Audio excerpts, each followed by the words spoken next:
Good evening. I'd like to call this meeting to order. The Tuesday, May 2nd meeting. Seated tonight, we have Ryan Deasy, Chuck Sheen, myself, Ben Philbrick, Fred Dykman, who will sit out for the Mason's Island review, but otherwise will be seated, Lynn Conway, and Gary Belkey with Marge Salinger as alternates. And Marjorie, you'll sit in if we need you for the future. We will try to be diligent using our microphones. Apparently, when they're not on, it doesn't get recorded on the video very well. So, moving right along, is there a motion on the minutes for March 27th, which was our regulation rewrite? I think that was a WebEx, or maybe it was the other one, a Microsoft Friends or Teams. Teams, or Microsoft Teams. Other than the fact that we need to conclude that meeting with a motion to adjourn and second and so forth and record the time, they were fine. I have that information. You do? So if you'd like to make a motion to approve, we will get to I will do that. Is there a second? Seconded. Second. Yes, we were missing on those minutes. The motion to adjourn was by you, Fred. The second was by Ryan, and we terminated the meeting at 9:10 PM. So, Derek, if you could record that, we will add those to the minutes. Any other discussion for those minutes? All those in favor? Aye. Aye. Thank you. And moving to the regular meeting of April 18th. Make a motion to approve those minutes? Thank you, Fred. Do I hear a second? Seconded. Thank you, Ryan. Discussion? I have a little discussion. I made a mistake that evening when we reopened the Old Stone Ridge subdivision. Lynn had missed our first opening. It slipped my mind. I seated her. The vote went through. It was approved. At any rate, it didn't impact the outcome of the meeting, but technically Gary should have been seated with Lynn out. My faux pas doesn't really impact everything. I just thought I'd clear the air in case there was any nitpickers in the audience. Or in town. Easy mistake. Okay, moving right along. So, with that in mind, all in favor of approving those minutes? Aye. Aye. Opposed? So carried. Sam, it's all yours. Okay, for the record, Sam Alexander, Southeastern Connecticut Council of Governments and interim town planner. We'll skip ahead to agenda item 5D. There are two administrative review items under consideration tonight. The first one is application 23-097ZON by D'Amato Investments. This is for a change of use in the LI 130 zone at 40 Togwonk Spur, utilizing 2 units in that industrial park for storage space and manufacturing of wine and production of manufacturing and wine production and storage. It's by Passion Fruit Estate LLC.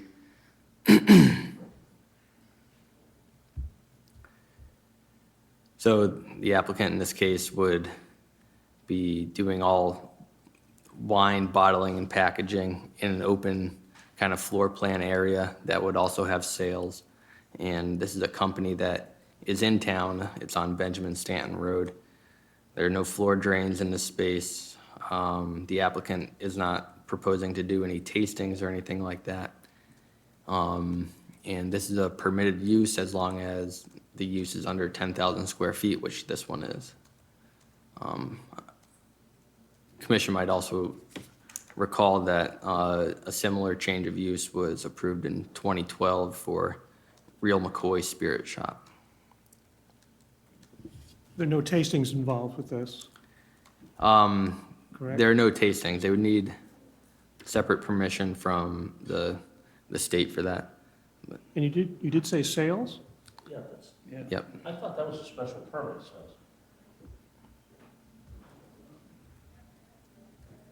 Oh, Yes, state your name, please, and address. My name's Gary Schulte. Passion Fruit Estate, my wife Gail and myself are the ones that are applying for this use. It's important to note that for that particular space, the LI 130, you can use up to 10% of that space for sales, but no more than that. Why do So that we one? have a little over 1,500 square feet. So that gives us enough space to sell from. Would you still have to go in front of the state to get permission for a liquor permit, I guess, to sell? So part of the process that we're doing now is actually to get the signature from the planning and zoning officer for that application. It's actually the last in all the applications. We have our federal wine permit for that space. We have a state revenue services liquor distribution license for that space. So what we're looking to do now is get the winery manufacturing space. And so that includes zoning, town clerk, and fire marshal. And we had the fire marshal last week who signed off on that application. I'd be happy to answer any other questions. Any questions? Hi. Hi. So you're going to have 150 feet where you're going to have retail? Is that what I'm- 150 square feet Of retail?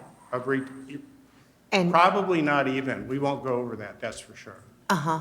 And what would be your hours? Very limited. Since we do all the farming ourselves, that we're pretty tied up with the farming aspect of this. Okay, So I would say it would be like Friday afternoon, Friday early evening. We'll try to do farmers markets on certain days, and then we would be open for sales again late on Saturday. late, like at night? No, more like 3 to 6. I see. And what kind of signage are you proposing for the sales for your facility? To start, we have windows on the doors in that facility. We would just put it there, and we would go through different channels to let people know where we're at. Okay, Right now, we're not planning on any large sign, but on those buildings, our neighbors have signs to show what business they are. Like S&S Electric is our next door neighbor, and they have a sign on the outside facing the road. okay, okay. Thank you. As I recall, the write-up on this, it indicated there would be no wine tastings. No tastings. I assume that means no other public events of that sort. That's correct. And would it also be safe to assume that you wouldn't mind a stipulation to that effect? Would not. I mean, it's something that we're willing, if we want to change that, to come back Got it. and ask for that. Thank you. My only other question is for Sam. Sam, what are the other businesses that are in that building? Are there any conflicts there?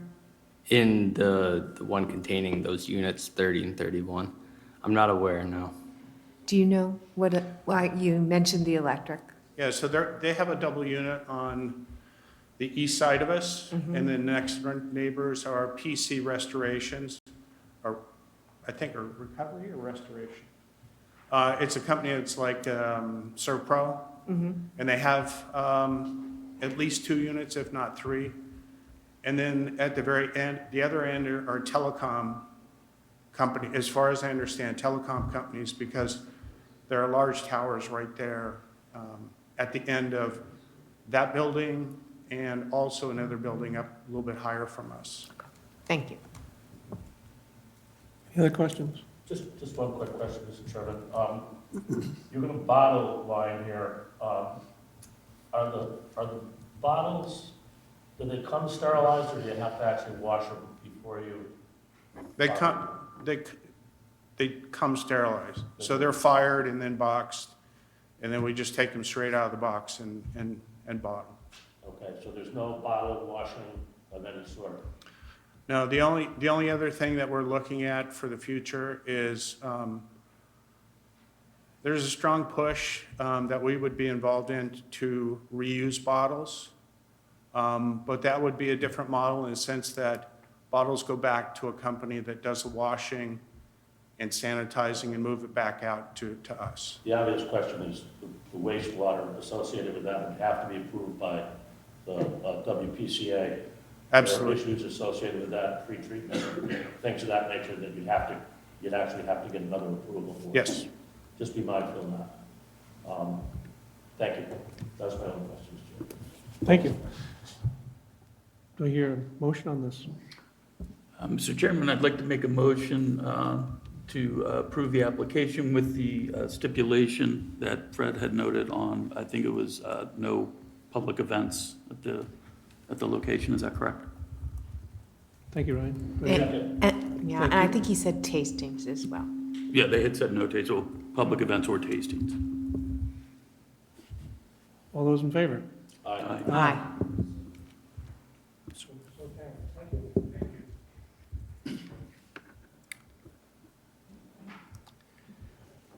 Okay, moving on. Next administrative review item is ZON 23-074 at 80 Stonington Road, application by Ram Krishna, PR LLC. This is a zoning permit application to construct stairs and a deck leading from the second floor in a multi-unit commercial building down to the rear level and into the parking area. Those stairs would not be visible from the road. It's a side of the building that's only visible from the back.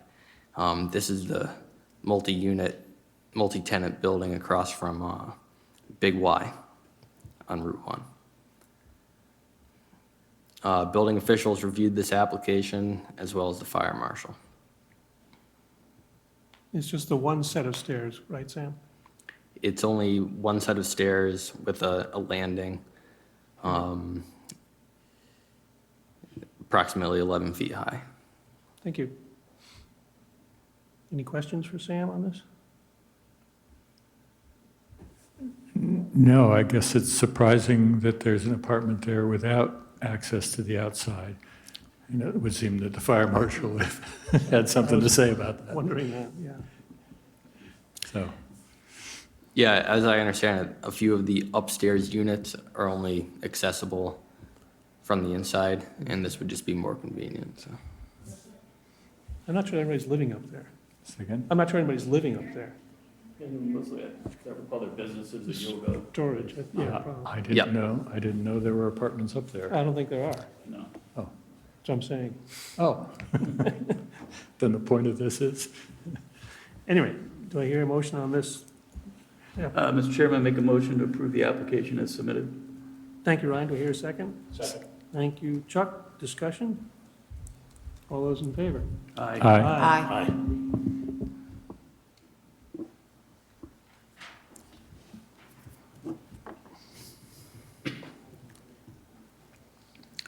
So next up is application PZ 2303 CAM, Richard Coop and Charlotte Andrews. This is a coastal area management review application to accompany a future zoning permit application for construction of a single-family residence with on-site septic located at 28 Money Point Road in Mystic. That's Mason's Island, Assessors.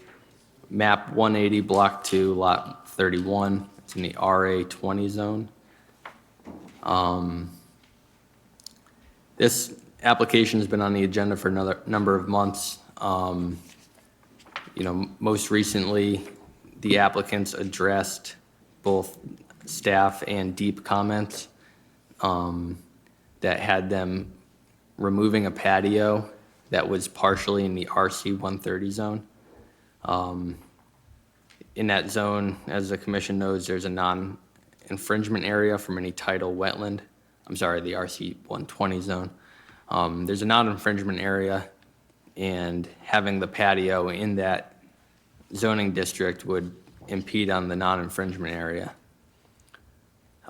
Deep had very similar comments in that they They said the site plan shows a proposed patio and rain garden immediately adjacent to the wetland line. We strongly recommend that these project components be located as far from the tidal wetland line as possible to reduce the potential for wetland to be adversely impacted during construction.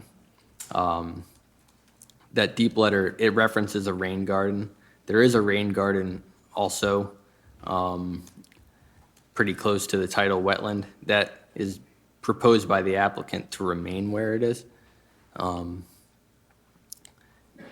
But, you know, by removing the patio, they also removed a walk down to the patio, and overall, in that coastal area, it became a lot less impactful.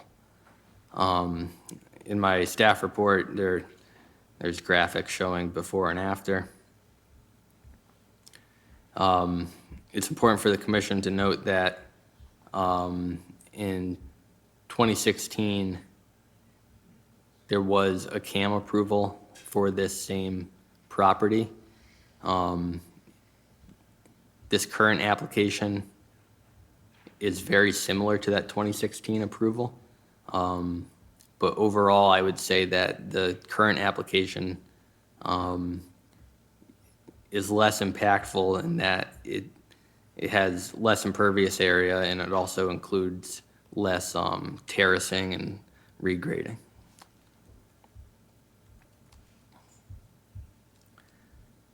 So if this were to be approved, I've included in your packet a number of suggested stipulations. There were some comments by the zoning enforcement officer that had mainly to do with bulk requirements and things like that, and clarification of the height of the structure, but those have all been addressed by the applicant.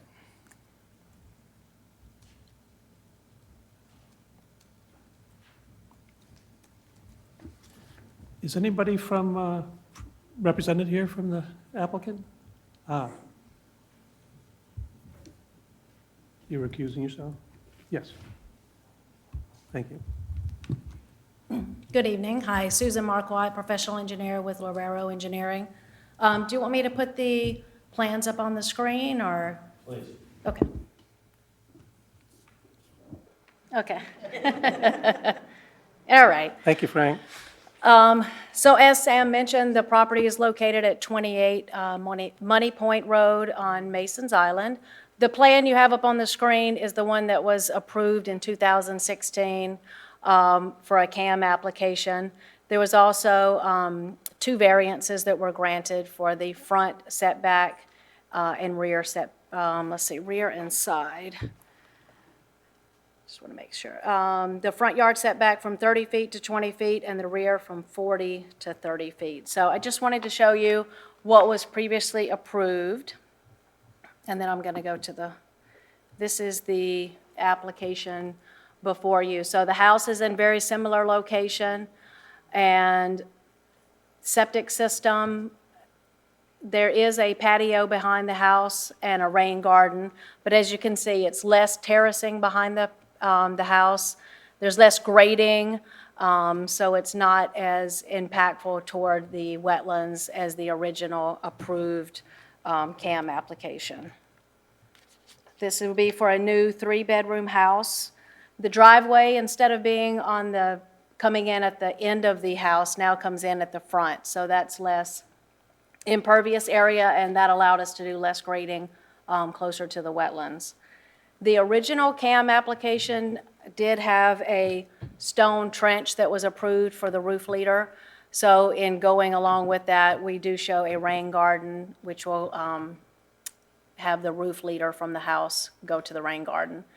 The only other location on the property, just due to elevation, that the rain garden could go would be in the lower southern section down in this area, but we would like to leave that in its natural vegetation state. So we're trying to keep our grading, our site work, all kind of in one envelope. So I know that was one of the comments from Deep.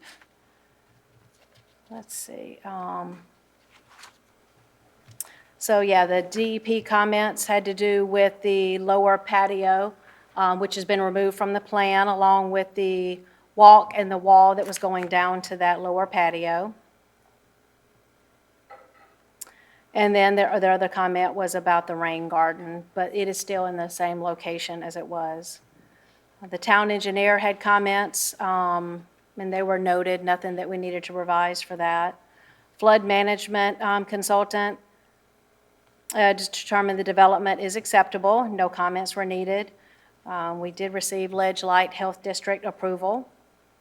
The zoning official, the comments had to do with adding the zone line, which, as you can see, a little portion of the property is in the RC 120 zone. So that's been added, and then it was some questions about the building height, and that was also addressed. Mystic Fire Department had a comment that can be addressed on the building plans. Department of Planning comments were that the plans stamped and signed, and that the property survey note the relevant variances, the deeds for those, and that is that's on the plan as well. Happy to answer any comments, questions. Okay, thank you. And just to be clear, Fred Dykman has stepped off, and Marge, you'll be seated in his place for this decision. Are there any questions from the board? Yes, Chuck? Is the riprap apron still part of the plan? Is the what, I'm sorry? Riprap apron? Is the riprap apron still part of the plan? There's no riprap apron on the plan. Is there any erosion protection at all at the, in the area where it's subject to the wave action? Along the tidal wetlands, let me see if I can scroll with it, I'll jump in all over I'll try to go to the erosion sedimentation control plan. Okay. So along the wetlands itself is a hay bale-backed silt fence for during construction. And that'll be down gradient of all work. That is the only sedimentation control that's along the wetlands. So there's no protection against wave action at all? No, there's just, it'll have natural vegetation there in the areas that's not disturbed with grading or the rain garden. Okay. Could you point out on the site plan the areas that are within the LIMWA? That are within the what, I'm sorry? The LIMWA, the wave action zone? I don't know if we have that. I don't know if that line is on the plan. Yeah, it's in the northwestern portion of the site where it says AE zone, elevation 14. Yep.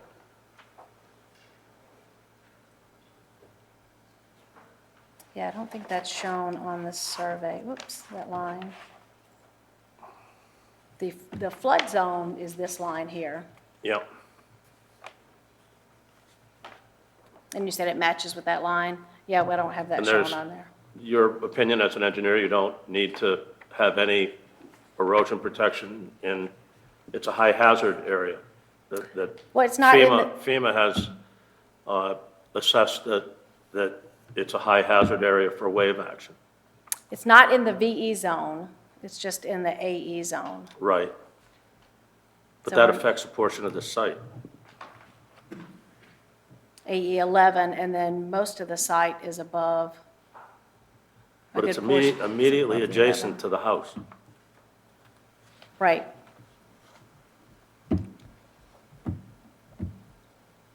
And you don't think that that jeopardizes the slope or the structure at all? Trying to get back to the site plan. The finished floor elevation of the house is at 20.5. I realize that, but it's the slope that I'm worried about. And its ability to resist wave action. Yeah, we don't show anything on there for that. Okay. I think, Chuck, you're asking, in your opinion, though, as an engineer, since you don't seem to have been aware of this, that there's no, I'm surprised that our changes flood needed? consultant didn't say something about it. Right, the design of the house meets the FEMA requirements for being in an AE zone.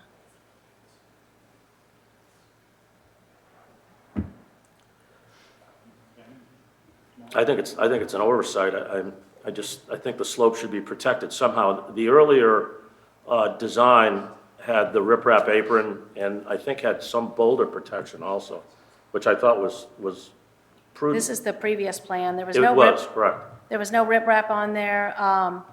We do show on our plan for any slopes, 3-to-1 or greater, erosion control matting, but there was no riprap on the previous plan. The 2016 plan had a riprap apron. I do know, Chuck, from firsthand experience, this is one of the more protected coves on the island. It's just that FEMA has said it's in an AE zone. Right. Just the very edge of it. Yeah.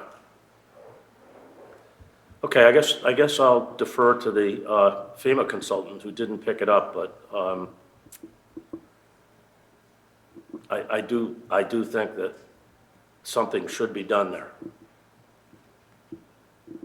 to protect the house and to protect the slope. Such as, what were you thinking? I think anything that would, I thought the boulder retaining wall was a very good idea. It was never detailed, but it was at least shown. Or some other appropriate type of slope protection. Slope paving is often done. It's stonework that is like inlaid stone Yep. along the slope. That's done along the face of dikes frequently. It's done on the Hartford dike surface, and it would resist wave action. I'm just afraid that in this area where a small bit of it is exposed to wave action, that you could start to lose that slope and you could undermine the foundation. But Deep says we strongly caution the applicant that absolutely no structures such as seawalls or revetments will Right, be this allowed as wouldn't be a solutions. wall. This wouldn't be a wall. This is like slope paving is integral with the slope. So what is a revetment, not a wall? No, slope paving is like, almost like armor coating on the surface of I know what you the mean. slope. Yep, yep. It's stonework. It almost looks like cobblestones, is what it looks like. You've seen some people have cobblestone aprons on their driveways. That's slope paving. Any other questions? I'll defer to the flood consultant who didn't recommend it, but I'm going to state for the record that I think it's an oversight, and I think there'll be ramifications from it. I have a couple questions about the rain garden. Okay. So Deep suggested that be moved. You said you decided not to move it because you wanted to keep the vegetation in the only other area. How big, what other things can you do to the rain garden to comply with Deep's suggestion? Well, I mean, the size of the rain garden is designed for the water quality volume, for the entire roof. So we had looked at maybe making it a little bit longer to kind of follow underneath the stone wall and the boulders. But then that's more area that's close to the tidal wetlands. The only other option you have is to move it, like I said, down at the southern end of the property. But we were trying to leave that, in its natural vegetation state.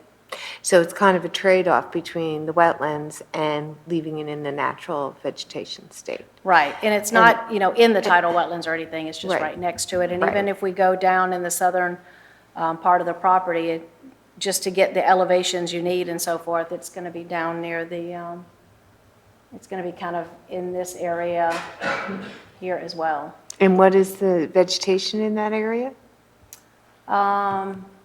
Whoops, I'm sorry.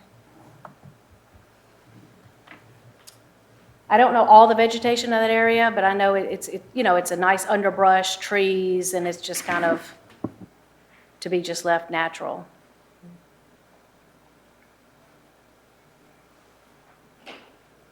Thank you.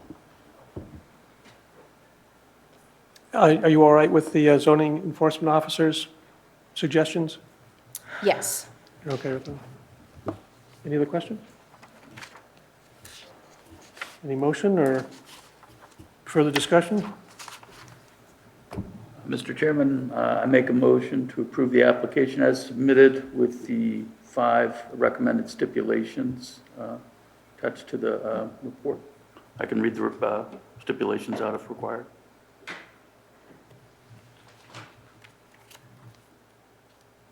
I'm just looking at them. Yeah, why don't you read them into the record, Brian? So the recommended stipulations are, number 1, prior to the issuance of any zoning permits, final plans shall be signed by the commission and recorded. Number 2, plans must conform to all relevant flood hazard regulations. Number 3, dock requires permitting through CT Deep.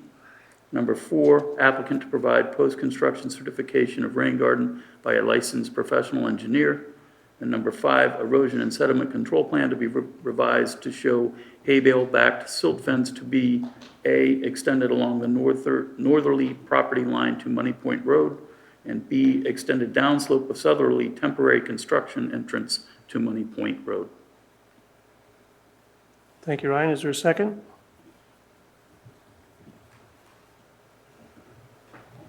Second. Thank you, Marge. Any further discussion? All those in favor? Aye. Aye. Aye. Opposed? No pose. Opposed, Lynn? And now, should we vote on the CAM itself? Mr. Chairman, make a motion to approve the CAM application as submitted. Thank you, Ryan. Do I hear a second? Second. Thank you, Marge. Any discussion on the CAM application? All those in favor? Aye. Aye. Opposed? So carried. Thank you. Thank you.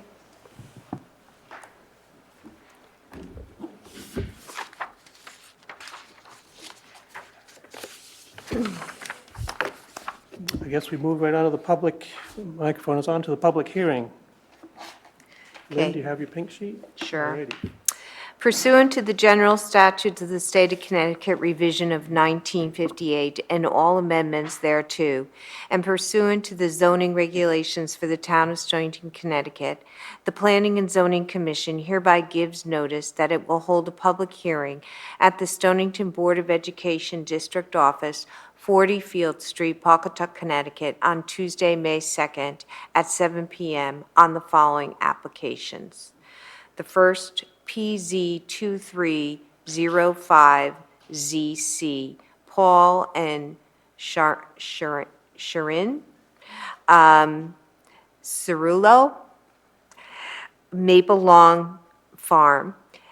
This is for a master plan zone change application from the existing RR 80 and GBR 130 zones to the Agricultural Heritage District zone.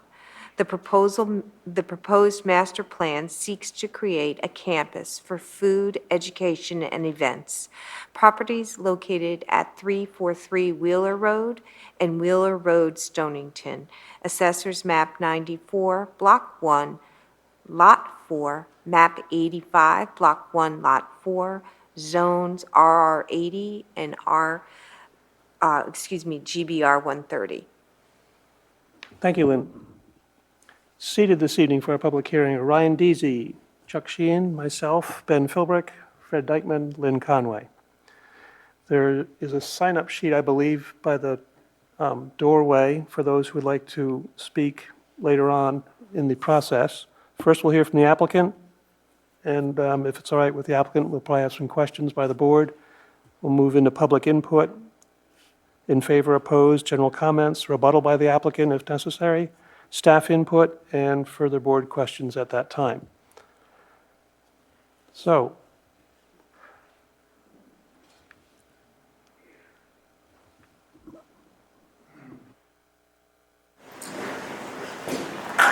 Hi, thank you for hearing us tonight. My name is Bob Mercer. I'm a local architect with Mercer Bertie Knott. I'm here with Paul and Sharon Cirillo. And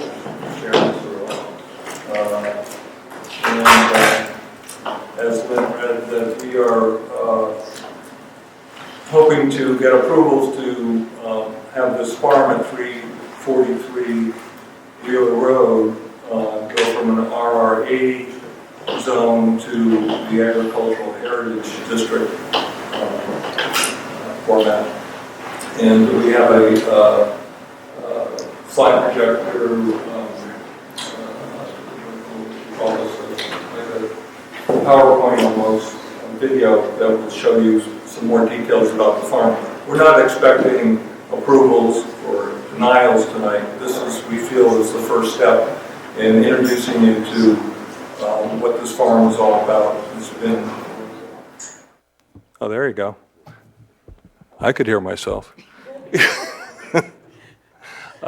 It's been a farm since 1737, continually been a farm. And Paul and Sharon bought it 24 years ago and have put a lot of sweat equity and a lot of money into this farm. They first hired my firm 17 years ago, I guess it was, to design a barn, and Sharon is an artist, a studio for her artwork. And then over the last 15 years, Paul has pretty much taken the old Wheeler farm homestead down to pretty much the studs in a lot of cases, and rebuilt fireplaces, and it's very authentic, and you'll see some of those images on the screen that their daughter Jessica has put together.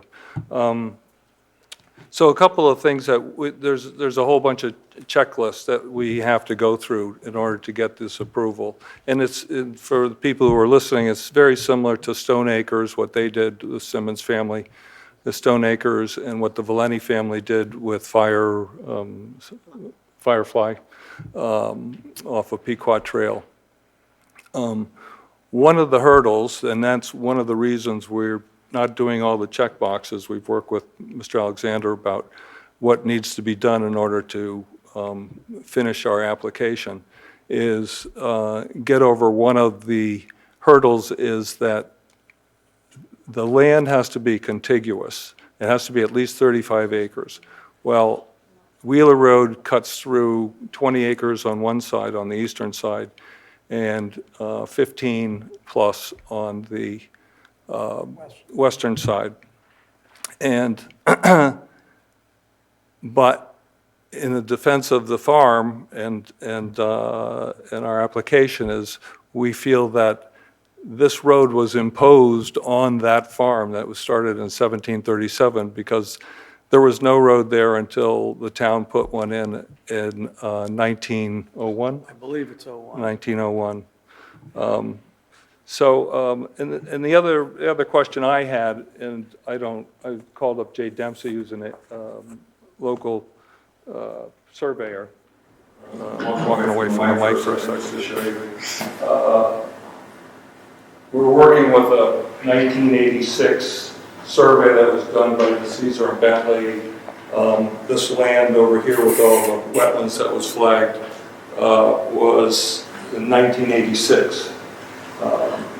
And this, basically I took this 1986 map and put down who the abutters are now and where the tent is proposed to go for the events that Paul and Sharon will tell you about, in the parking up here, 137 spaces.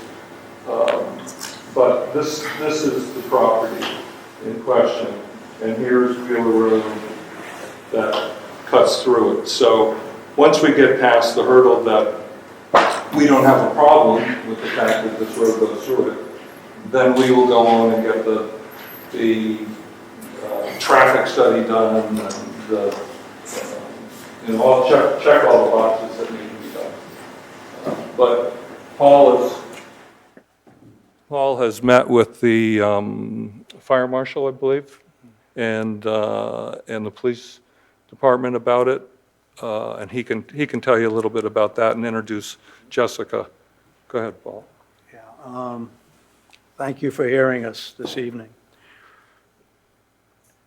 I got to give the town a lot of credit. I don't know where the thought came for the historic district. I think I know. but I don't know for sure. It's brilliant. We went to a meeting a number of years ago at the LaGrua Center, and we saw a presentation from someone from the town. I forget the gentleman's name at this point. And he said that there were approximately 30 properties in Stonington that would qualify for this. 35-plus acres, historic, in agriculture. And what we heard that day or that evening was that it was a brilliant way for the town to try to keep these properties in open space, in agriculture, without the expense of going out and purchasing land to keep it in open space and in agriculture. It usually is viable uplands or a percentage of the property. If you're going to plant it, it has to be somewhat an uplands quality soil. But it gets pretty darn expensive to keep a small farm going, especially if you look at it in today's dollars. It's almost impossible to make it on the tomatoes and the farm-to-market product and whatnot. When we bought the property in 1999, and I'm going to guess because we tried to get that number, but you only go back 15 years in your records, we were probably paying somewhere around $3,000 a year in real estate taxes for that property. And it's approaching $25,000 today. Some of that's due to the improvements we've made. I guess a lot of it has to do with the improvements we've made. It's our intent to create this property with other income streams to keep it going for generations. I mean, we subsidize it now, but we're in the last quarter.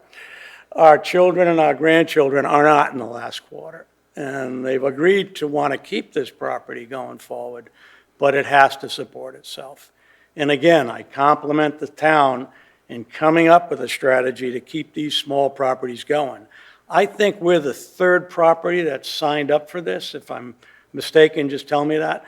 There's only 3 of the 30, and by the way, we weren't included in that 30, and I now understand why. When we applied for it months ago, we weren't, aware that the word contiguous was going to knock us out. And there's another word that's a little bit confusing that my wife brought to my attention, was we were required to send out letters to all of the abutting properties, which we did at $8 a copy. Okay, we got them all back. Well, what's an abutting property that's not contiguous? Some of those properties are across the street. So somewhere along the line, abutting means contiguous. So we want to go forward with this and spend all the other dollars that are necessary to meet your requirements for the experts, be it drainage, traffic, new surveys. We don't think the land has moved any in the last 25 years, but if that's what's required, we are willing to do that. But we really, and we spoke on the phone at length about this, it makes no sense for me to go forward unless we can get over the contiguous conversation. In the turn of the century, 1901-ish, was in a newspaper article recently that the new Wheeler Road was put in. We know where the old road was because I keep taking flat stone off of it to repair my walls, and I have miles of walls. And I always wondered why all this flat stone was laid next to each other in such wonderful care. And it's below about 4 inches of soil now. And it's the old road, the 100-year-old road that we've read about in Grace Dennison Wheeler's books. Her father, Judge Wheeler, was a town historian, as was Grace. So we've got the benefit of a lot of information that has proven to be dead on accurate. And you'll see some things in the video that'll help us with that. But it took 10 years to get the land ready for better agriculture. The drainage had to be improved. The old ice pond had to be dug and expanded. We needed the water. That all came about. The best test for good water is put trout in the pond. And we've been putting trout in the pond for years, and they love it. So we know that the drainage from Stonington Acres properties that comes right through the land of the farm and makes its way under Wheeler Road and all the culverts. That's where all the water goes. has not harmed the quality of the water at the farm, which is wonderful news. That means the septic systems that were put in up there were done well. We put in 33,000 gallons of distribution tanks between the septic systems that were there, the improved ones we were required to put in when we built the barn, so that the leaching field wouldn't go anywhere near the pond. And it's worked. It's been in place for the better part of 15 years. So that was the first 10 years. The last 13 years was dismantling the homestead, which, by the way, the experts told me when we went for our initial permits to burn it. It was in that bad a condition. Didn't look that bad from the outside, but when you looked at it from the inside, it was a mess. 3 years just to dismantle it and save the nails, the doors, the hardware, the architectural features, the boards that were salvageable, the wonderful carpentry. The best carpentry dated to 1735. The worst carpentry was when they Victorianized it in the late 1800s. That's what started the ruination of the property. So it's time for about a 3-minute video to give you an idea of what it was like over the last 13 years of dismantling it and putting it back up. So, Jess, would you turn that on? Yeah, she just went in there.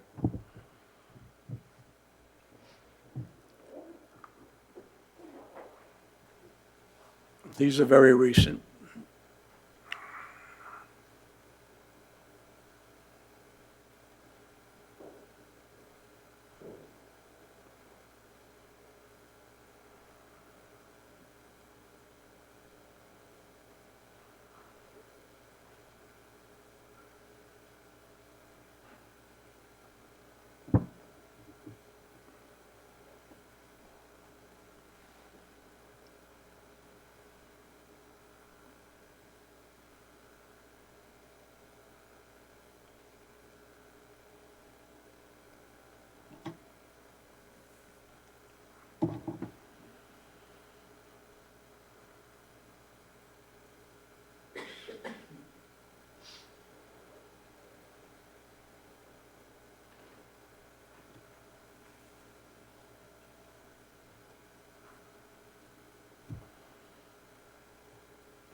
I'll talk about the coins in a few minutes.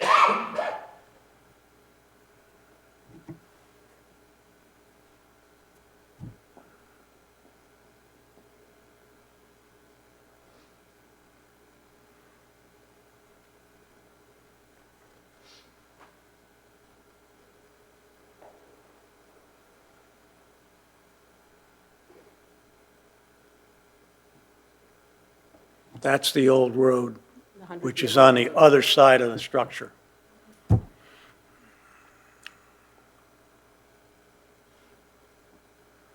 That's the trout going in.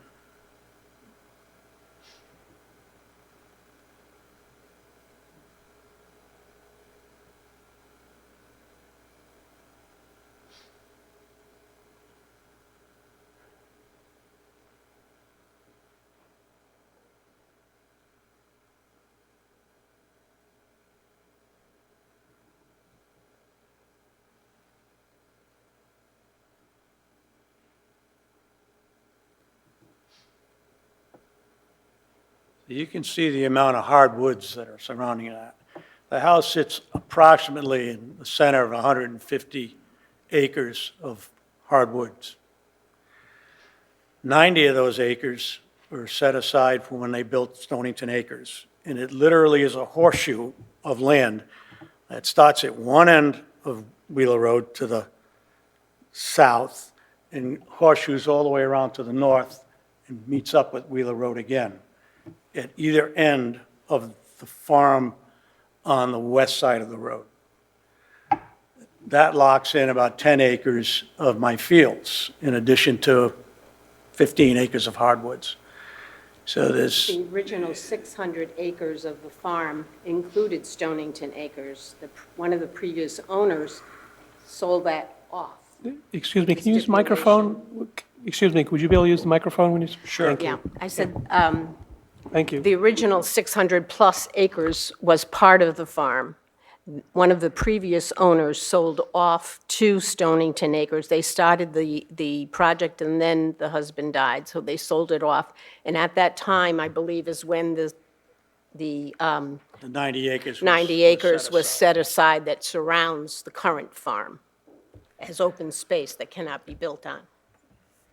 So we know a lot about the historical side of this property. I can't imagine a more historic agriculture property in the town of Stonington that's this well documented. And the coins that were found, I looked for them when I was dismantling. Over the front doorway, there was a 1735 English halfpenny. That's how they signed their work, whoever was the lead carpenter on that job.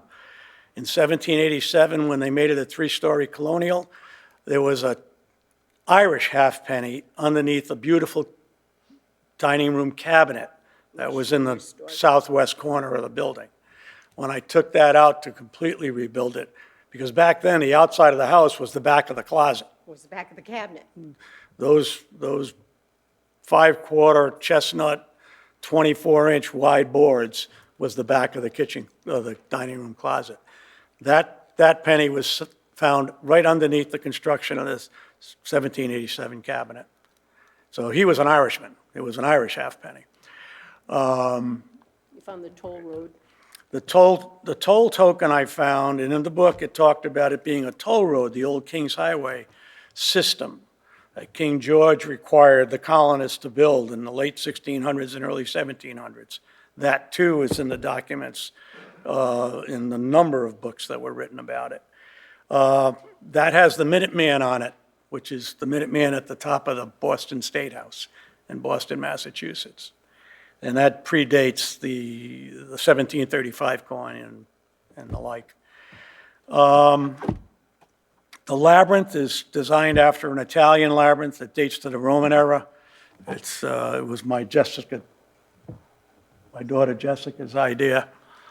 She's my local poet and artist as well. And that was put in, again, to use up a really bad piece of land in a good way. Some of my neighbors have already walked it. They can come and go as they please. It's dedicated. And it's dedicated to the slaves, and we have their names. The slaves, indigenous Indians, and the indentured servants that came with these properties in the 16 and 1700s. So plaques are being cast as we speak with their names on it to be placed inside that labyrinth. So our intent really, and Sharon's a past member of the board of directors at the Mystic Art Association and an award-winning artist in Mystic. Our intent, I was a practicing chef at one time in my career, and what we found is it's just the perfect place to introduce local culinary skills to whoever. We've done it for older couples and younger couples in the house.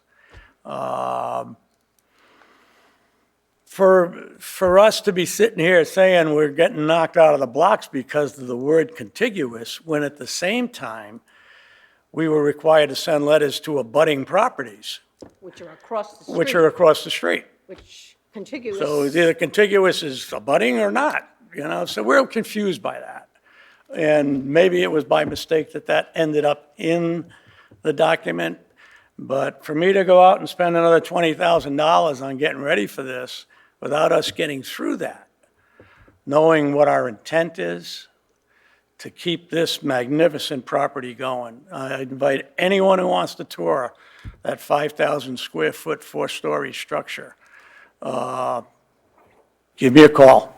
Well, we have, the Historical Society is coming. Well, the Historical Society sent me a letter last month saying they want to feature the property, the house, in their new tabletop book that they're publishing this year. I think they're going to feature 5 or 6 of different types of architecture, Because- colonial homes in Stonington. Yeah, because of the history of the house. I mean, two of the Wheeler generations, Judge Wheeler and Grace Dennison Wheeler, were town historians. They've written a number of books which are in the Historical Society. This is one that I have, and this talks about the house at a certain point in time and all of the different things that the farm had, all of the different neighbors. It lists anybody and everybody who's been part of Stonington's history, and Grace wrote this. So I'm looking for a little more guidance from you all in terms of how we should go forward, whether we fight the wording of it and try to change a document, or we just say, look, we think this is a legitimate hardship imposed on the farm by eminent domain when they moved the road to the east side of the property instead of the west side of the property, which based on everything I read, I think all roads ended up towards the road church and then went down into Old Mystic. New Mystic wasn't there. They talk about the old schoolhouse that was out that way. And the lanes that I keep open that's owned by the Stonington Acres people, I go in and clear the deadfall on those 90 acres. I just travel them, pick up all the deadfall for two reasons. One, it just bears a lot of bugs, but it's a fire hazard if it's just left to sit there. And if you ever got a fire going back there, you'd be hard pressed to get it out. So we clean that, and I keep all of those small roads that were in play there, I just keep them open. That's all I do. The only reason I do it is they're walking woods. That's what they were described to me as when we bought the place. So I could talk for hours about this, and I know it's getting late. But, so my question to you all is, help me figure out which way to go here. Hardship, or do we fight a couple of words in there? I had Jessica put this image, oh, it's gone now. Of course. Just getting back to the practicality of where the events are going to be. If you see the field to the far right, that's where this parking and the tent is in those fields back there. And you can just see a little bit of Wheeler Road down on the bottom there. So a new dirt road will take the traffic for an event up around Behind the barn. behind the barn and up to here. In fact, Wheeler Road, the old 100 years ago, came this way, where the trout pond is a far away there, or Causeway, and then it crosses the street, and it runs up in front of Mike and Mike Vicky's house. McCord's property, which is a 15-acre property. And then that road, the old road, went around his place, and then we don't know where it came back out, but somewhere over here. As the road turns, it probably came back out in front of the Cronin farm? Is that his farm? Cronin property. Cronin. So, based on our research, that's where the original road was. Now it's on this side. Help me out. Okay, other questions by the board?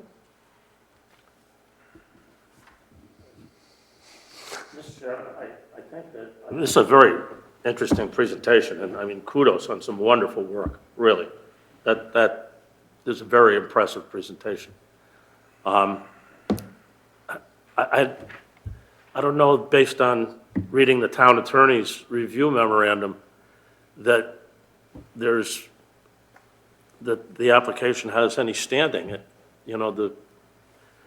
Essentially what they're describing is a hardship, and that's the province of the Zoning Board of Appeals, not the Planning and Zoning Commission. I don't know how we ignore a definition and say that when the town attorney is saying you can't combine two pieces that are separated by a road for the purposes, just let me finish, okay, please? Yeah. You can't combine two separate parcels to meet a minimum acreage requirement and call it contiguous. It sounds like they've described a hardship that might stand the test of a variance. And that would be more the province of the ZBA. Yeah, I'd ask the attorney with the difference between the word abutting and contiguous. If we're required to send letters to abutting properties that are on the other Well, side of the road, You used both parcels, so you had to include everybody that abutted both parcels. That's the But- only way, but they're on way. different, But no, they're no, no. across the street, They're- so they're Correct. not contiguous.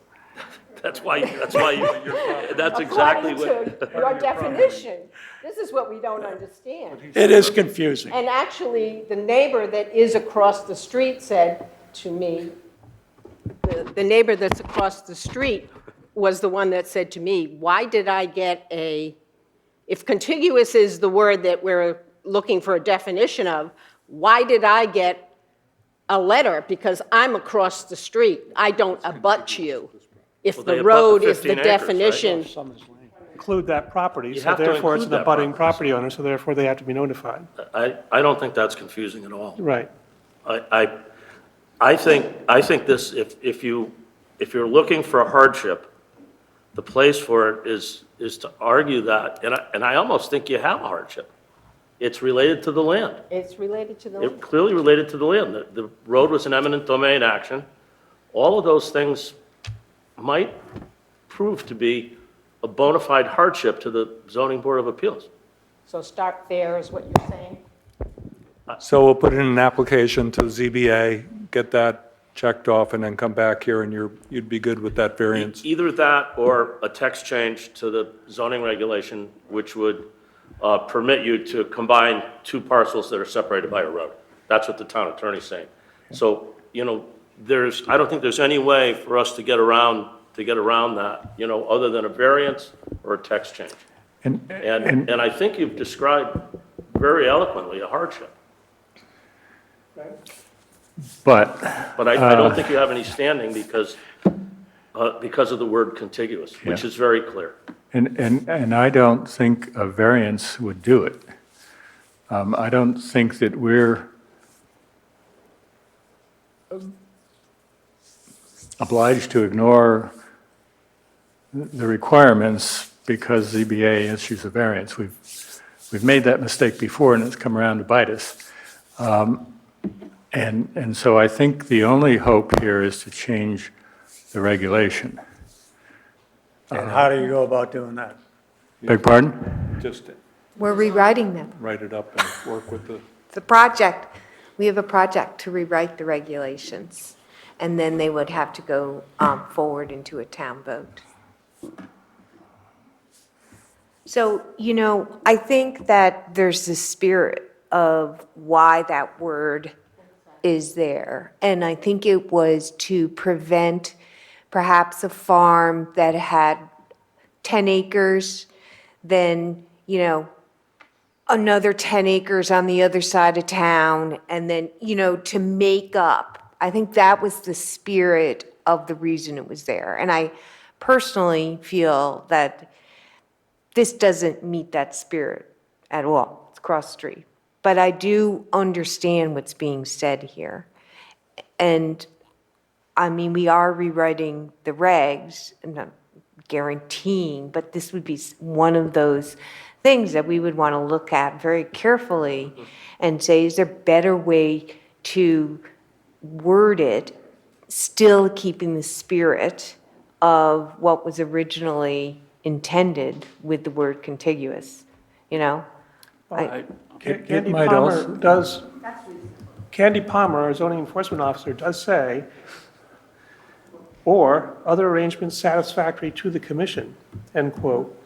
Yeah.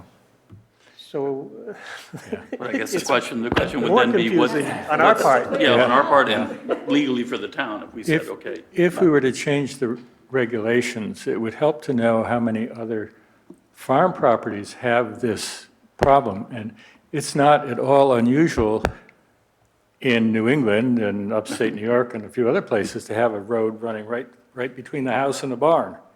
I mean, it happens. Well, in the Dakotas, they just carve a big trench underneath the road.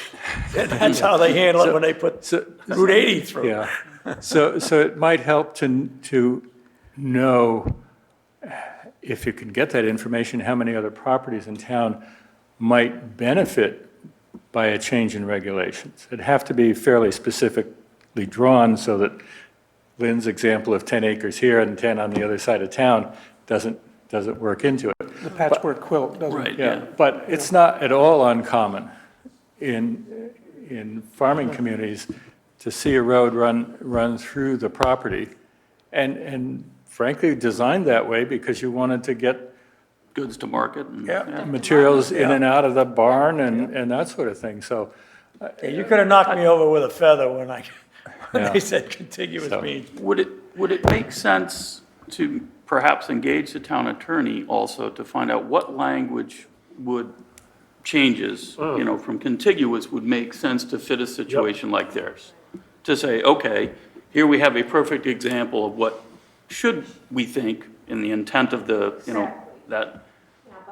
But so that whatever wording, whether we change it in the zoning regulations or however we choose to address it, is at best legally advised, so we don't maybe put ourselves in more jeopardy or more problems than we anticipate. Well, I think that makes sense, but that's part of the reg rewrite. No, matter understood, what I'm we just do. saying I mean, that we could yeah. proactively engage the attorney and use this as a case study, if you Yeah. will. I think you have to be careful for what Lynn said, and that is that you don't get someone that, this I think is a noble pursuit and an honest pursuit where it's a very reasonable proposal, I think.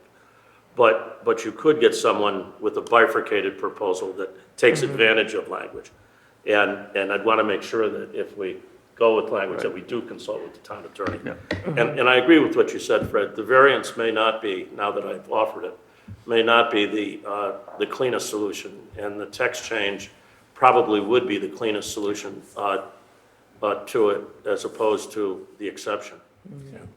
And that timetable for the review of the regulations and making any changes is within the year. Okay. So, We're not in any hurry. We're not in any hurry. That's We not, want to do it right. I mean, I think you Yeah. can see, I only know one way to do it. right. And that's the right way, right? And But, I think yeah. we only have 120 days before we have to reapply. is that what? Everything goes out and we got to start all over again. I don't know, Sam. Is that true? I have to look it up.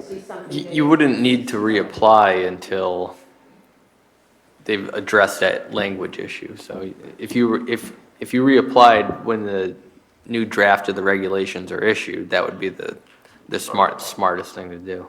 And I would also make sure you have, at that point, you wouldn't have that hurdle of the language, so you'd have time to get all your other ducks in a We've got row. all the players lined up, I just got to pull the trigger, Can I go back to one thing? The chairman, I'm assuming, you mentioned something else that was in Candy's language that said contiguous or something. What did she say? She says parcels are not contiguous, meaning in this situation, ZR 7.24.3.2 is clear as mud. And what's after that? Quote, "or other arrangements satisfactory to the commission." And she pulled that right from the Agricultural Historic District. Mr. Chairman, I can read the regulation in its entirety, and I think I can clear this up a little bit. Okay, that'd be great. Thank you, Stan. Shall encompass a minimum of 35 acres of contiguous land in one or more parcels under common ownership or other arrangement satisfactory to the commission. So I think that or other arrangement satisfactory to the commission is pertaining to the common ownership piece, where you might have, the husband owns and title one parcel of land, and then it's combined husband and wife, or an LLC or something like that. So. That's one interpretation.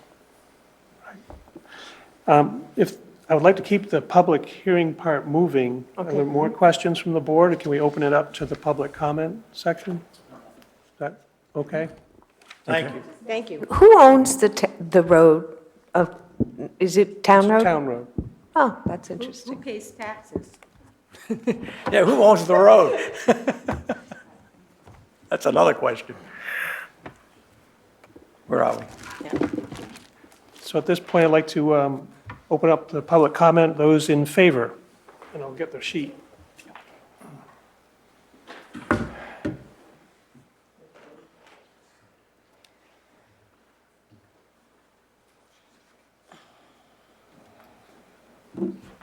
Lori? Yes, I'm Lori Cerullo. I reside at 267 Dogwalk Road in Stonington. Paul and Sharon are my parents. And I just have a little bit that I'd like to say. So I know he reviewed a little bit about the farm, but where the story starts for Maple Lawn Farm is in 1687. The town of Stonington was established in 1649, so the two are not that far apart. The actual house was built in 1735, and if there were ever a farmer home worth protecting in our town, with the Agricultural Heritage District, this has to be one of the top contenders. Lovingly, slowly, and painstakingly restored and brought new life in the past 20 years by my parents, Paul and Sharon. I remember asking my father, when he purchased the property and we moved in, and I thought the ceiling was going to cave in on me, why? And his answer was very simple. He wanted to build something that would stand for future generations. Maple Lawn Farms can be a beacon of the path that shines brightly into the future. I hope that this town will rally together to help us win the approval of the AHD to be able to host classes, fundraisers, retreats, as well as events that will help us to carry the cost of keeping this beautiful beacon of light alive for many future generations, for our family, as well as for the community of Stonington. I believe this board and panel has the ability to grant whatever you want to call it, to continue the rich history of this farm, remaining a town staple, and protect it for future generations of not only my family, but of Stonington residents. That's really all I have to say, so thank you for your time. Thank you very much. Jessica Cerullo?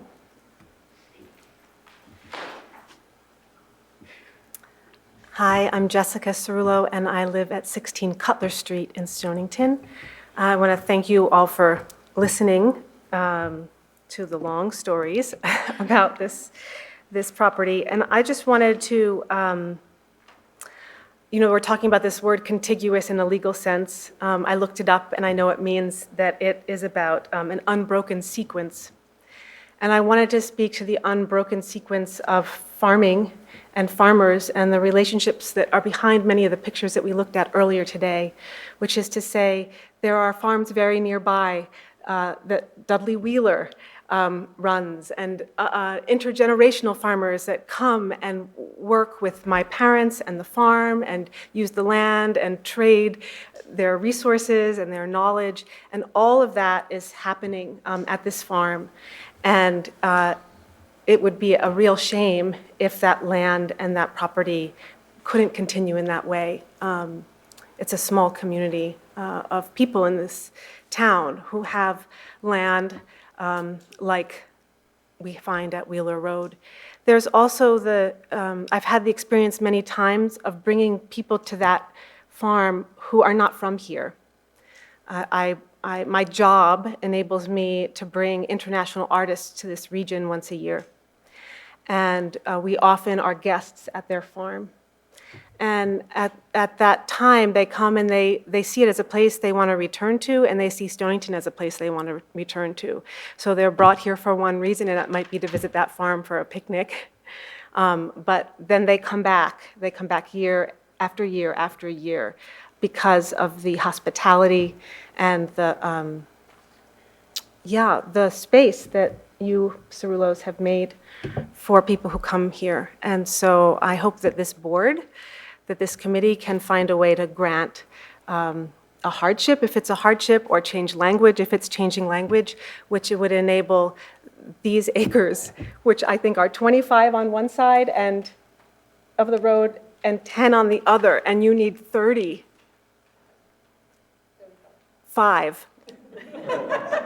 And also, I think I heard tonight that some years ago, the land that would have made this 35 was given as public land for the land trust that was around it. And if that land hadn't been given, we wouldn't be here tonight.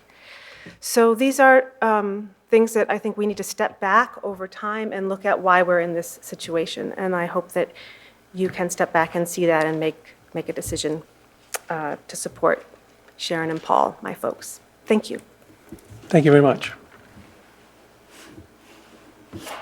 Uh-oh. I'm having a little trouble. Kathy McCharlove? Thank you.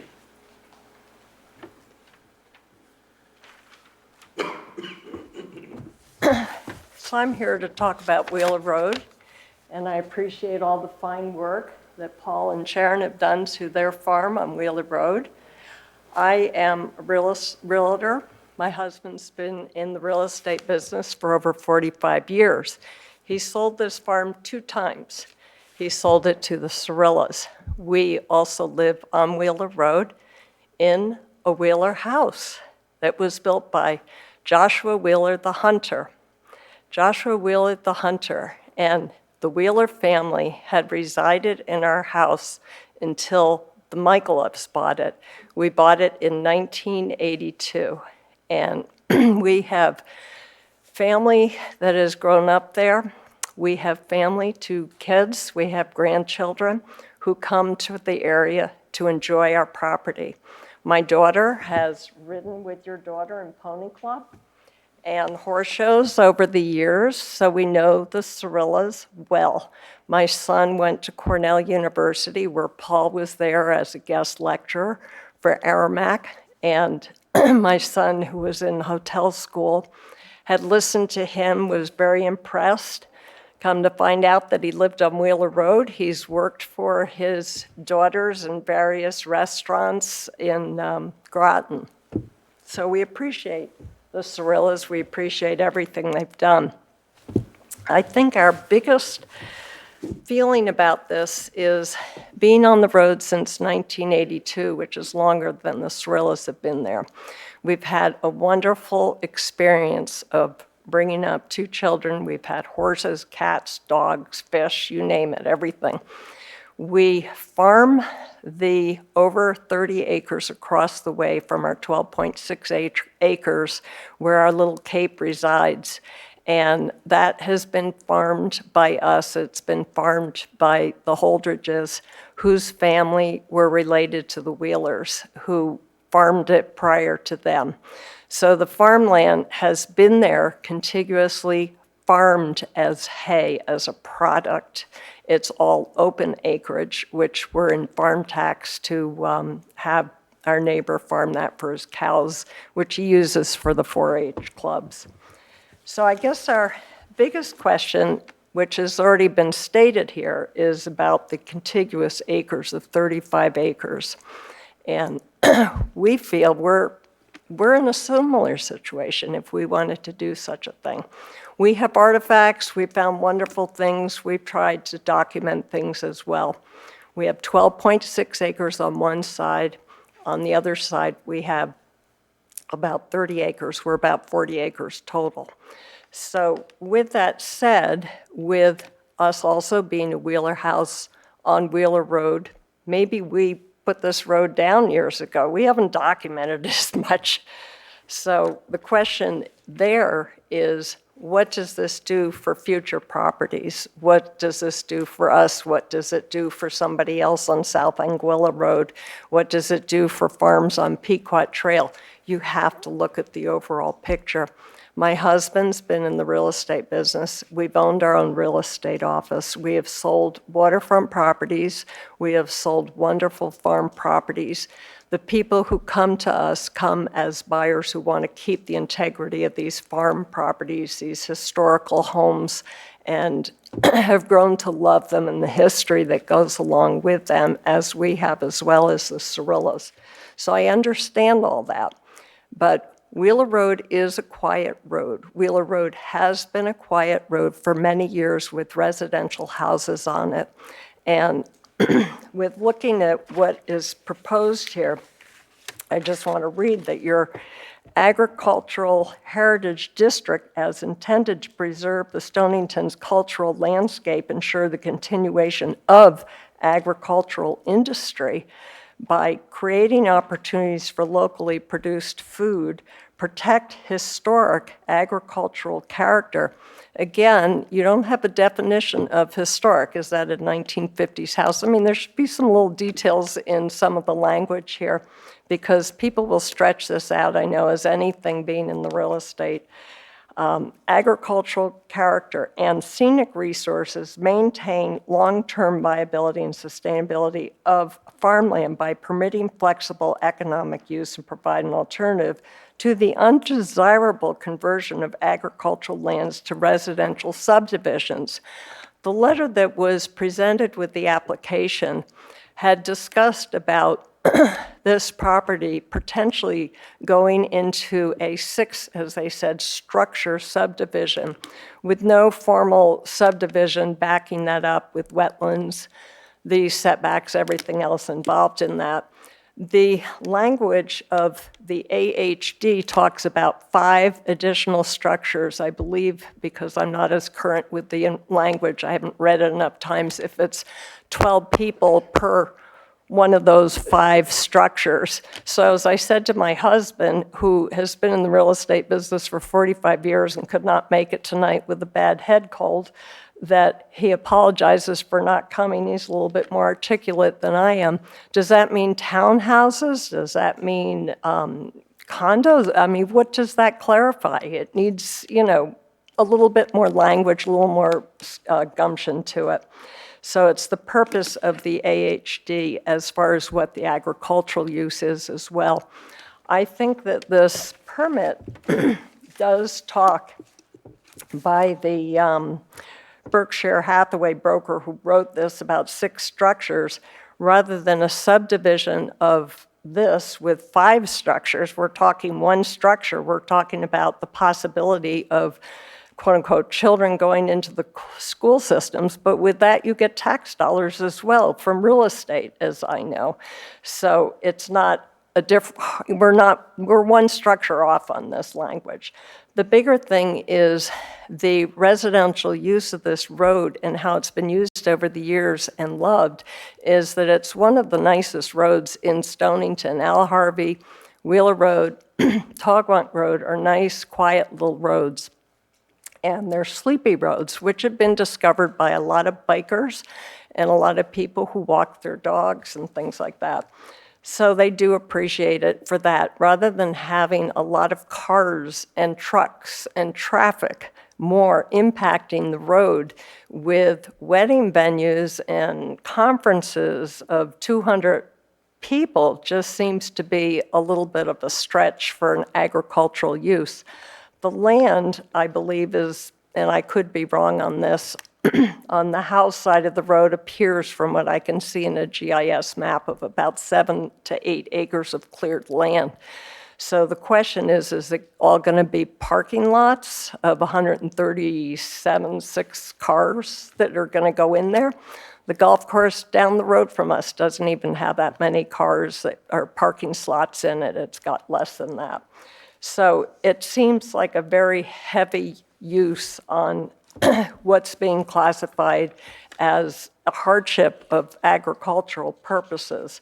And again, I appreciate the family going forward, wanting to keep the integrity of this. The question with how you have the rules and regs written, if the Cirillas pass this to another generation of family, then does it get passed on as a commercial money-making property? I mean, how does, you know, there's nothing in here that languages the future of a Maple Lane going forward, or this one, Stone Acres, I'm sorry, going forward to this one. And just to backtrack on Stone Acres, Stone Acres is on, North Main Street is a busy road. North Main Street has not been hurt by having that farm there. North Main Street is the main road from Route 95 to get down to the village. The main traffic has gone on that road for many years, so having the farm there makes no impact on it at all. This with 200 people coming up for weddings. I mean, I'm up and down my road with neighbors and the Uplands Commission picking up garbage all the time of beer cans and nip bottles and everything else going on. So it doesn't mention the preservation of farmland, open space, and the critical, it says local security of the town's population for food security. Right now, if the land that's cleared is a parking lot, where's the food security? Is it coming from the ducks, the tomatoes, you know? That's very low food security for the town's population, I think. So those are questions that I have in there. The biggest problem that I see with this is that if you open this up for one, you're going to open it up for more, for interpretation. And I think that that should be strongly looked at because of the word contiguous. It doesn't meet that qualification. And just talking about a road, I'm sure I could discuss with you what people have done to our land over the years. When they were on the Wetlands Commission, they pushed a lot of old stone walls, went into wetlands. We watched it happen when that person was on the Wetlands Committee, and we were in tears. We just hated seeing vintage apple trees being cut down, but it was out of our control. And I think that there are things that you need to look at and be sensitive to for a residential road being changed to more commercial use. It's got a golf course on it. It has a grandfather clause, other greenhouse on it. And now the impact of a venue like this would be substantial. So that's, you know, I love what the Cirillas have done. I appreciate everything and their love for this house. You know, it's a great property, and I think the highest best use from a real estate or point of view is that it be sold down the road to one individual who would keep it as such and not use it as a big venue for parties and conventions and things like that. So that's sort of my feeling. And we live there, and we love it too. So, Great, thank you very much. thank you. Ben Tamsky.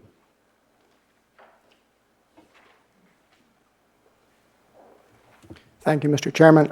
I just thought that it should be pointed out to the applicant that I know Lynn mentioned the rewrite of the zoning regulations, which of course is quite far along, but it's the right of the applicant to apply for a text change or text amendment at any time. So that's just wanted to point that out. They don't have to wait for the rewrite. Correct. Thank you, Ben. Is there anybody else who would like to step up and say a few words? Sure. And I'll write down your name and address, please. Edward Janus, Janusz. I'm sorry, N-U-S-Z, Uncle Sam Zebra. 597 Togwonk Road. Great, thank you. We live about 3/4 of a mile from the, as the crow flies, it's about 1.5 miles as the car goes, from the property in question. Our biggest concern, my wife and I, is that the acoustics of the whole area have changed. There, a lot of those trees that used to separate Wheeler Road from Togwonk, they're dying or they've already fallen down. We heard the construction all summer, no problem at all. You know, but you know, we hear the interstate more than we did. It's just, you know, it's changing times. The write-up here said that. God, I should have had my glasses. Food, education, and events. if food is community-supported agriculture or teaching kids how to grow things, that's great. If food is like open tents and, cheeseburgers roasting on an open fire, that's different. Events, I don't know what that means. If it means weddings, where everybody's hammered, that's something else. Before I could, I'm with this project in principle, but for us to support it, I have to have a lot more details on what would be allowed in the event that somebody else takes it over, and, doesn't have the same values as the Cirillos. I'm done. Thank you, sir. Anybody else?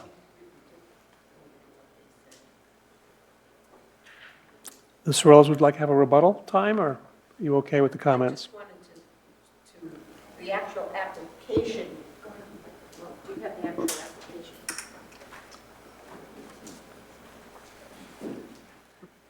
The actual application is a little more specific. Is this on? Yeah? Let me see if I can find what it actually says. Let's see.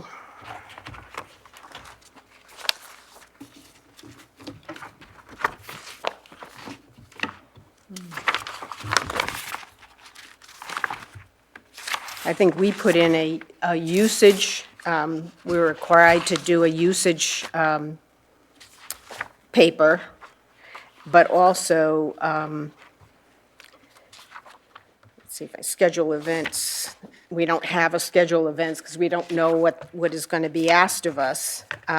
We do hope to have weddings, obviously outside. That would probably be only a couple of months of the year, I'm assuming. The conferences and stuff are not outdoor conferences. Those would not be 200 people or anything like that. I don't know if anyone has been impacted. We do already have family and friends once a year for our bocce tournament that we hold. We have 3 bocce courts. We raise money for a scholarship that day for survivors or impacted family members of a serviceman to go to the Culinary Institute of America. We've been doing this for 13 years. We have anywhere from 90 to 130 people. I don't think anybody even knows we've done that. Have you been aware? It's been going on for 13 years. We've raised close to $200,000 for that scholarship on that one-day event for the last 10 to 13 years. That's something that we've already been doing because it started with just our family. But friends have wanted to come, and so we've expanded it. Our daughter, as she said, has events at Connecticut College where she has a program for the last couple of years, and she brings people to the house for picnic to show hospitality. The parking is all in one section of one field, does not interfere with the rest of the grounds for production of food or hay or corn or the animals. So there's plenty of room for all of that. I don't see anything changing when we pass. The kids want the farm to continue. That's the whole purpose of what we're doing. But they need to be able to support it. And you don't support a farm, a small farm these days. Insurance, taxes, and everything else comes to over $100,000 a year as it stands now. That's not something a small farm can tolerate. What are the alternatives? Putting more housing in. Right now, we use no no water from the town, we use no sewers from the town, we have no children in the school systems. We're not a tax burden on the town. We only hope to enhance the experience for our neighbors. I don't know, is there anything else that I've missed? That's the only rebuttal I have, I guess. Great, thank you very much. Sam, do you have staff input?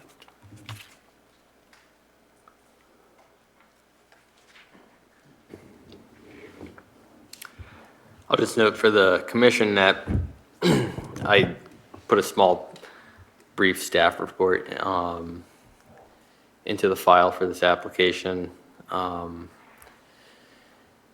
Much of what my report covers has already been covered tonight, so there's a first question which must be answered by the commission, and I think that has to do with an interpretation of their own regulations. The word contiguous is not defined. However, in lieu of a definition, the town's attorney has offered his own opinion on that.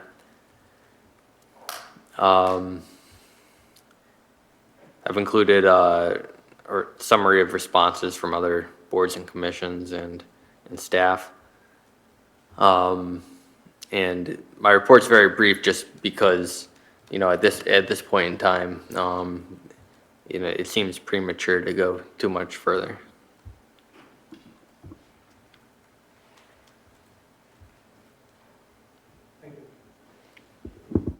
Thank you.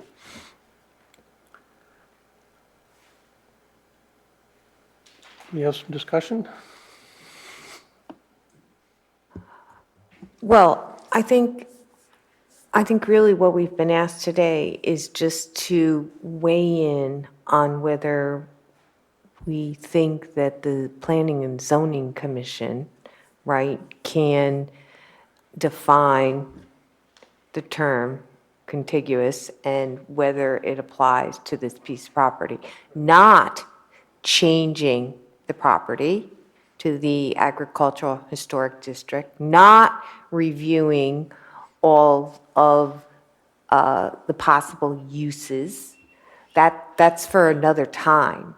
But it's just that. So I just wanted to focus everybody in on that's the only thing that we're discussing tonight. Yeah. Well, that's the linchpin for the whole. I think you're right. Right. And I think we are stuck with the language in our regulations. I don't think we have the latitude to ignore the word contiguous, even if we wanted to. So I think that we have to reject this application as it stands. And I also think that suggesting how that language might be changed to accommodate this property and others like it might be the best route to follow. And I wouldn't recommend waiting for the zoning rewrite. I'd get right on it because the zoning rewrite is taking longer already than it should have. Mm-hmm. And it's going to be a couple of years, I think, before we have a new set of regulations. So I would get on it myself. Mr. Chairman, because Ryan. Ben Tansky brought up something, could the applicant even request that we start that process on the defining why not. contiguous or changing that? Why can't the applicant start a process of rewording? An applicant Yeah, can, I any don't know how member that can, works, at but I any see that. time. A That's text what I'm change. saying, if they Yeah. started that, then that could actually jumpstart the process. Correct. A Over text and above change. the rewrite that we're doing. Right, so I think what this has done is this has highlighted, one, that this is something that we will look at during our review of the regs and keep it in mind. And there's a list of things. Other applicants have come in and pointed out things that they think should be changed, but also has highlighted that you, as an applicant, can come in and ask for a text change. And I think we highlighted some of the things that need to be considered in that from a discussion perspective, the number of properties that would entail, pros and cons, things like that, because those are the things that we would consider when we were looking at a text change. Chuck? Agreed, totally. I concur with exactly what Fred said. And- Can you and I press do your think button? The Can appropriate you- course of action Green is light? to reject this. Green light? Thank you. Can't seem to get that straight. Apologize. I'll put a little bulb on my head for you. Gary, Marge, comments? A text change is the way to go. Yeah, with some careful consideration of what is, maybe road frontage has to be brought into it, or percentage of road frontage for each property. I don't know, I'm just suggesting some. Okay. Do I hear a motion to close this hearing? Mr. Chair. Mr. Chair. Thank you, Second. Chuck. Seconded. Second by Ryan. Any further discussion? All those in favor of closing the hearing? Aye. Aye. So moved. Mr. Chairman, I make a motion to reject the application based on the contiguous condition that is set forth that does not currently appear to be met. Thank you, Ryan. Second, Mr. Chairman. Thank you, Chuck. Is there further discussion on the word contiguous? I own a piece of road because of that. Excuse me? I do. I say, I own a piece of road because of that language. Anyway, no further discussion. All those in favor? Aye. Aye. Opposed? So carried. More homework, please. Thank you. I think 5-minute stretch.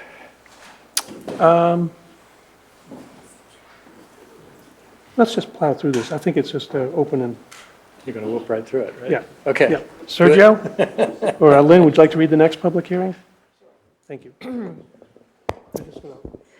The next application is PZ 2306 SUP and GPP GX3 LLC, SLA Engineers.